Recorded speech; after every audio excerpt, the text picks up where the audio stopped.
नमस्कार। यूपीएलपीआर में आप सभी का स्वागत है। दोस्तों, आज हम आप लोगों को बताने वाले हैं जो प्रधानमंत्री किसान सम्मान निधि को लेके एक समस्या चल रही है। बहुत से लोगों का पीएम किसान सम्मान निधि अभी तक नहीं आ रहा है और बहुत से ऐसे भी किसान हैं जिनका पहले आ रहा था और कुछ किस्तें आई बाद में बंद हो गया। तो कई दिनों से हम इस पे रिसर्च कर रहे थे कि इसमें क्या समस्या है, क्या कमी है, जिसकी वजह से इन लोगों की कुछ किस्तें आईं और आने के बाद में बंद हो गईं।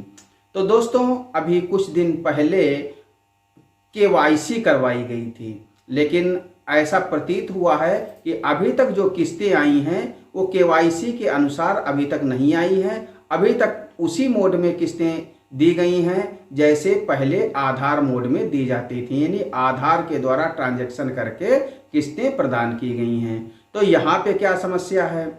बहुत से लोगों की जिनकी एक भी किस्त नहीं आई, तो उनके में कहीं न कहीं कोई न कोई कमी है, जिसकी वजह से जिले से अथवा स्टेट लेवल से उनको रिजेक्ट किया गया है। और कुछ लोगों के यहाँ हमने देखा है कि लगभग 10 तक किस्तें आई और उसके बाद में जो है उनका खाता संख्या बदल गया है और खाता संख्या बदल जाने की वजह से उनकी किस्त नहीं आ पाई है। तो सबसे पहली बात, जिन लोगों का खाता बदल गया है तो वो लोग यह देखें कि क्या कहीं उन्होंने कोई बाद में तो खाता नहीं खुलवाया है, क्योंकि इसका सिस्टम ये होता है कि बाद में जहां आपने आधार लगाया है किस्त आपकी वहीं पे जाएगी।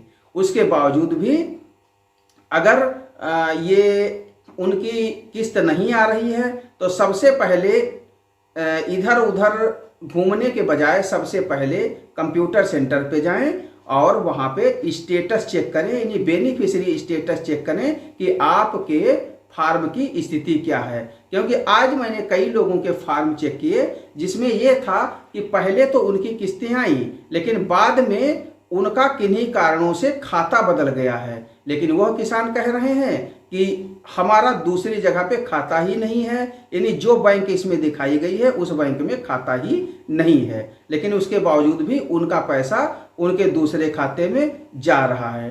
तो यह एक समस्या है। इसके लिए भाई सबसे पहली बात तो अपनी बैंक में जाके आधार को सीडिंग कराएं।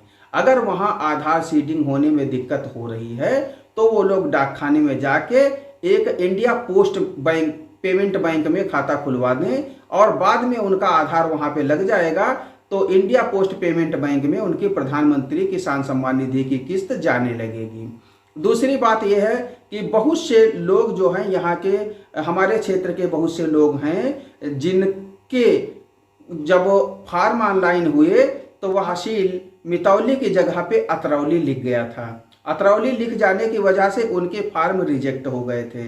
तो अब उन लोगों को नए फार्म करवाने हैं और जिन लोगों ने नए फार्म करवाए हैं तो वो भी जनसेवा केंद्र पे जाके अपना फार्म नंबर देके उसका स्टेटस चेक करवा सकते हैं और स्टेटस चेक करवाने के बाद में देख सकते हैं। जिन लोगों ने अभी तक फार्म ऑनलाइन नहीं किया है तो इस समय फार्म ऑनलाइन हो रहे हैं और वह लोग आ करके जनसेवा केंद्र पे अपना फार्म ऑनलाइन करवा सकते हैं।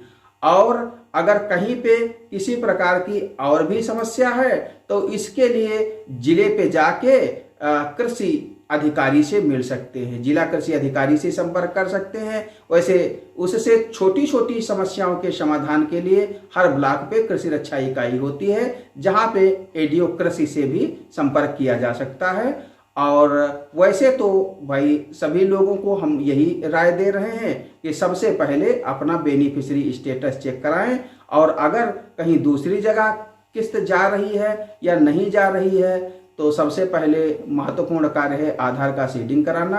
अगर आधार वहां पे सीडिंग नहीं हो पा रहा है तो किसी नई बैंक में खाता खुलवा दें। आधार जहां सबसे बाद में उन्होंने लगाया है बस उसी में पीएम किसान सम्मान निधि की और जितनी भी सब्सिडी वगैरह होगी आधार के द्वारा जिनका ट्रांजैक्शन होगा वो सब उसी खाते में जाने लगेंगे। इन्हीं शब्दों के साथ हम अपनी बात को खत्म कर रहे हैं, बात को समाप्त कर रहे हैं।